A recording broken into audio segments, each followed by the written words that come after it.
Hey, welcome to Big Lou Barbecue and other things I want to do. And today I am making some Pollo con Mojo or Mojo Chicken. Those of you who follow my channel for a long time says, you've already done that, Big Lou. Yeah, that was 3 years ago. I did it on the Weber and did it on my old Smoky. Became a family favorite and I do it a lot. I like to do it in my drum smoker, about right back there too, my Como Stan UDS, okay? And those recipes involved an habanero pepper in the marinade. It was a marinade recipe I'd found online, and I don't use that anymore. I marinate this chicken in the juice of 2 grapefruits. All right, I squeeze 2 grapefruits, use that juice. About an ounce to an ounce and a half of EVOO, that's extra virgin olive oil, okay? A whole small head of garlic. I take all the cloves, chop them up real fine, throw it in there. And a tablespoon of what's called sazon completo or adobo. You buy it in the grocery store. It's usually full of MSG. But Reichland has a recipe for it in his book here. And I make that because I know it doesn't have MSG in it, all right? But pretty much the same stuff. We're going to use that as a rub for the chicken too. I season lots of things with it. So I throw that in the marinade, and it's been marinating in that for about 8 hours. So juice, 2 grapefruit juice of 2 grapefruits, excuse me, okay? Ounce of olive oil, maybe an ounce and a half if you want. 1 small clove of garlic, chopped up, boom. A tablespoon of that seasoning, boom. Marinate the chicken in that. It comes out good, all right? Then we're gonna make the mojo sauce that he has in here. Now, mojo sauce usually involves the juice of a sour orange. I don't have sour oranges, I have grapefruits, as I mentioned before, okay? And he says you can use orange juice and lime juice and cilantro in the sauce. All right, but he's got a variation he mentions in the book, but not online, where he says you can use grapefruit juice instead of the orange juice and lime juice, and you can substitute mint for the cilantro. I don't have any fresh cilantro. Hey, but I got fresh mint. Look at that right there. Can't get much fresher than that, right? So got mint coming in this, okay? And so we're gonna have mint mojo chicken. Gonna cook it in the UDS. Let's go inside, season this chicken up. Thanks for watching Big Lou Barbecue. All right, this is the stuff I was talking about. It's a homemade sazon completa or adobo or whatever. I think Reichland calls it Puerto Rican pig powder in his book, but it also calls it sazon. And I'm just gonna sprinkle this on the chicken. I use this in lots of things. Got a lot of cumin in it, salt, white pepper, oregano. That's that green you see in there. I believe there's parsley in this. So it's really good stuff, smells delicious. I'm just gonna sprinkle on both sides of the chicken like this. You know how this works. All right, and I'll turn it over and we're gonna go out. We're gonna put it skin side down on the drum smoker to begin with. By the way, pro tip, did you know that Parmesan cheese jars fit mason jars? They're great for keeping spices that you made in. All right, this has been running about 325. Been going on while we prepared the chicken. Had it going on a little earlier. If you're wondering, I've got leftover Royal Oak hardwood briquettes, all natural briquettes, and Royal Oak lump in there. We're going skin side down with this. And I've got a piece of smoking wood, which is oak, locally grown oak. It grew about 25 yards from where this smoker is. So I know it's locally grown oak, and I chopped it myself. So there you go. Tornado took it down a year or so ago. We're gonna put the skin side down for about as long as it takes to make the sauce, but I already have all the ingredients prepared for the sauce. All we gotta do is make it up. I would say 15 to 20 minutes or so skin side down. Then we go the rest of the way skin side up. And of course you could de-skin it, and I guess it doesn't matter that quite as much, right? And I got one more piece to put on here, so let me figure out some room. I love this thing, love this tool. All right, I gotta quit talking, get the lid closed. This is a UDS, and temp will spike up if you leave the lid off too long. There we go, open my vents all the way. Okay. I've got about half a cup of olive oil heating up in here, and we're gonna fry this garlic. Now it says to slice the garlic, but I found if I kind of dice the garlic up, it kind of makes it a little better for the basting, because I'm gonna use this as a basting sauce, a finishing sauce, and a dipping sauce if we have any left. So, well, my garlic's not as hot as I thought it was.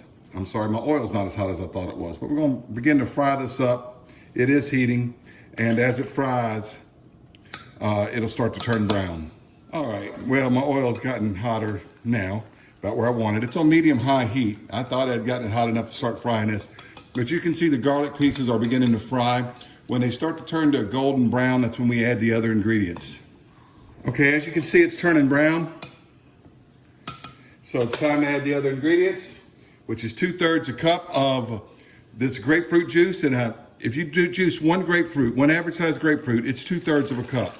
This will splatter. We're pouring water into hot oil. And 1/3 of a cup of water, which means we have added a cup of liquid to that half cup of olive oil. Now here's the seasonings: black pepper, salt, cumin, oregano. All right, the ingredients are in Reikland's recipe down below. We're gonna stir that in there like that. Bring that to a boil. Turn it off. And as you can see, the boil is turned down. We're gonna put in this fresh mint. It may call for a little bit more. You're supposed to substitute the mint for the cilantro because we're not using the sour orange juice. We're using grapefruit juice. But that's about all the mint I wanted to pick off of that plant without killing it. But it's close to about a tablespoon or so of mint. All right, now that is going to be our basting sauce. Should be about time to flip the chicken.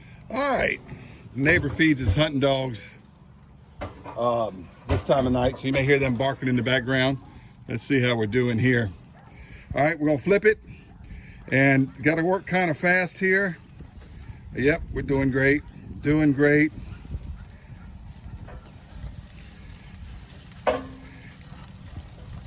Love doing this. My family loves chicken like this.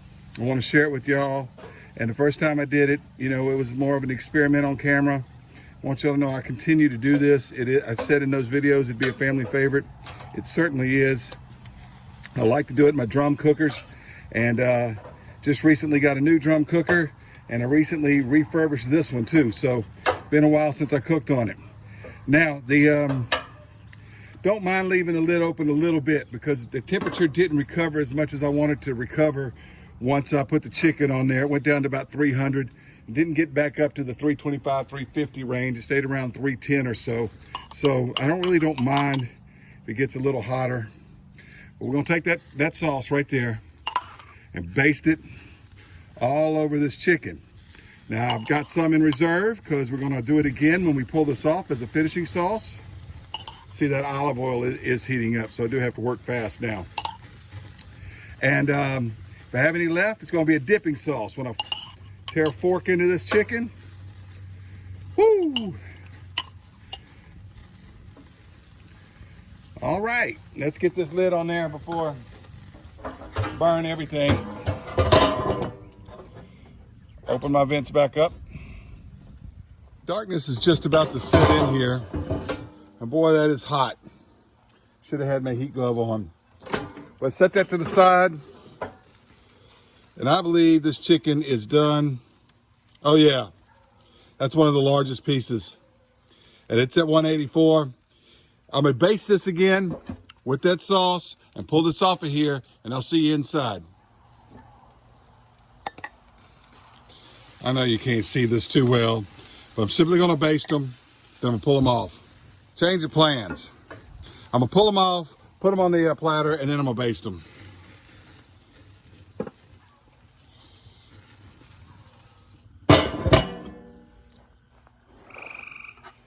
All right, it's getting dark. I just pulled them off, put them on this platter on this table right here on the side. Go ahead and baste them with the rest of this sauce. And then we're gonna bring them in and eat. You may still see the smoke. I just shut the smoker down. The exhaust vent on top, or damper on top, and the intake damper on bottom, I just shut them both down. And of course I tried to baste a little bit, so there's a little bit of this smoke. All right, but anyway, that about does it. We got a little bit of sauce inside. I'm gonna use that as a dipping sauce. All right, there it is. My wife made a broccoli cauliflower medley. And we'll zoom in here on the Mojo Chicken. And I got some of that delicious sauce left for dipping too. Oh yeah, so we basted it when we flipped it. We basted it right as we pulled it off. And now we're gonna dip it in there too. You gotta try this. This chicken is delicious. By the way, look at the bottoms. They're not burned. The biggest pieces were at 180 and higher, so it's all done. The younger ones the smaller ones were in the 190s, close to 200. Look at this, look at this. You see that when the bone's like that? That is just perfect. Gonna be delicious chicken. Okay, I fed the family and they love it. Now look, you don't have to have a thermometer. to tell if chicken quarters are done. You do want them above 180, but they can go quite a bit above 180. They're even better if they get up to 190. When you want to tell if a chicken quarter's done, look, you just take that, turn the leg a quarter turn, and if it comes out, chicken quarter's done. All right, that's all you got to do for a chicken quarter. I don't need to do a taste test. I told you it's become a family favorite. Look, I got some chicken right here, and I got some sauce. And you know what that is right there? That's some of that crispy skin. That's why I don't take the skin off. That's good. All right. By the way, after I turned it, I got the temperature up to about 350. I cooked it the rest of the way about 350. Plan on an hour to an hour and a half of these. Sometimes you get them done in 45 minutes, depending on how hot your fire is. But 60 to 90 minutes, depending on where you cook them. I try to cook them between 325 and 350 on that drum smoker. Your mileage may vary. I dipped it in here. This is delicious. This grapefruit mint mojo variation. You got to try it. Thanks for watching Big Lou Barbecue.